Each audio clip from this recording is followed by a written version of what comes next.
Vous voulez savoir comment assainir votre entourage?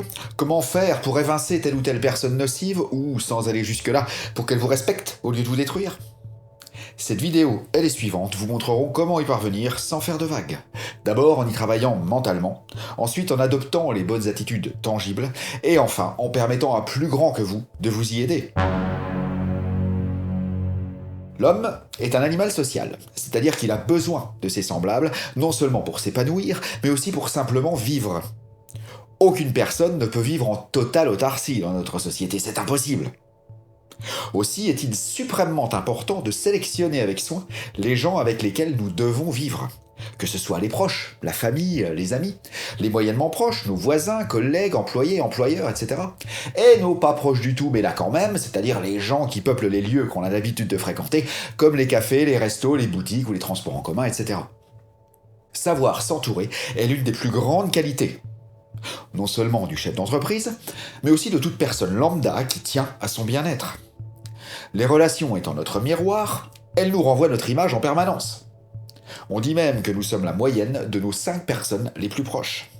Regardez donc autour de vous et vous aurez une excellente idée de votre propre vibration en regardant ces 5 individus. Partout sur ma chaîne et dans mes livres, je vous encourage à changer l'intérieur afin que l'extérieur se transforme tout seul. Pour cela, il existe le Ho'oponopono par exemple. La liste de ses désirs, comme dans le livre Ça fonctionne. La méditation, etc. La liste est... Il existe une pléthore de techniques. Mais parfois, forcer l'extérieur peut aussi aider à influer sur l'intérieur. Exceptionnellement, bien sûr, en cas d'urgence notamment. Mais pas que. Je m'explique. Si quelqu'un est nocif dans votre vie, ça veut dire que c'est vous-même qui l'y avez non seulement invité, mais aussi encouragé à rester par vos vibrations. Si vous me suivez depuis quelques temps, cette responsabilité doit être acquise maintenant. Sinon, je vous encourage à aller visionner ma vidéo sur la responsabilité ici. Et parfois, il arrive que cette personne soit tellement nocive que vous n'en pouvez plus. Même si vous savez pertinemment que c'est vous qui l'attirez inconsciemment. Et si vous commencez à en avoir ras-le-bol, c'est la preuve que votre vibration commence à changer, à s'élever.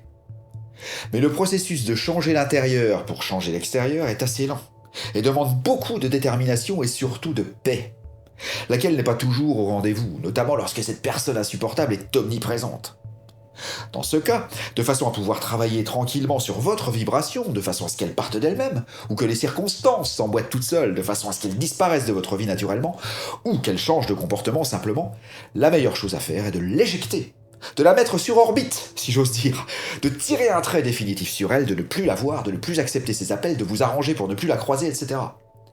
Même si cette personne semble avoir besoin de vous, et que votre bon cœur encaisse les outrages qu'elle vous fait subir sous prétexte qu'elle est dépendante, affectivement ou physiquement, rien ne vous oblige à subir ses rudesses. Rien. Personne ne devrait souffrir les autres. Personne. Tout le monde a droit au respect dans tous les sens du terme. Aucune personne, quelle qu'elle soit, ne devrait accepter de subir de contraintes, psychologiques, physiques, sous prétexte qu'elle est trop jeune, trop vieille, pauvre, du sexe féminin, mariés, salariés, liés par le sang ou par quelques contrats signés, etc. Dans nos contrées, le respect de la personne dans son intégralité est inaliénable. C'est une des premières valeurs de notre République d'ailleurs. Dans les prochaines vidéos, nous allons voir comment s'éloigner des différents types de personnes nocives en faisant le moins de vagues possible. D'abord pour éviter toutes sortes de représailles. Ça n'est jamais bon de se mettre des gens à dos, même si vous êtes parfaitement dans votre droit.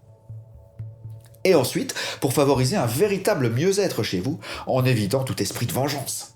Ce qui serait pire que de poursuivre dans la dite relation. Nous allons donc parler des proches, ensuite des moins proches, puis des pas proches du tout, mais là quand même.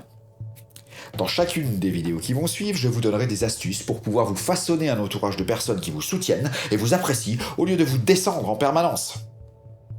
Mais en attendant, afin de préparer le terrain et de faire le moins de vagues possible, l'idéal est de commencer par se débarrasser de cette personne mentalement. De visualiser son éviction grâce à par exemple cette méditation que j'ai spécialement conçue pour changer un par un chaque problème en son contraire de façon totalement subconsciente. Vous ressentirez vraiment que quelque chose de plus grand que vous est en train de travailler pour vous. Et même sans savoir ce qui se passe, d'ailleurs c'est même pas souhaitable, à la fin de chaque séance, vous vous sentirez réellement plus serein. Et sérénité qui s'accentuera encore dans les heures qui suivront. Sachez que vous aurez beaucoup plus de chances d'être heureux demain si vous vous sentez déjà heureux aujourd'hui. Et l'inverse est également vrai. Cette méditation donc est là pour ça, est là pour vous. En attendant les astuces des prochaines vidéos, mettez-moi donc un pouce par le haut, abonnez-vous en cliquant sur la petite cloche, partagez et commentez. Je vous souhaite la plus belle des paix.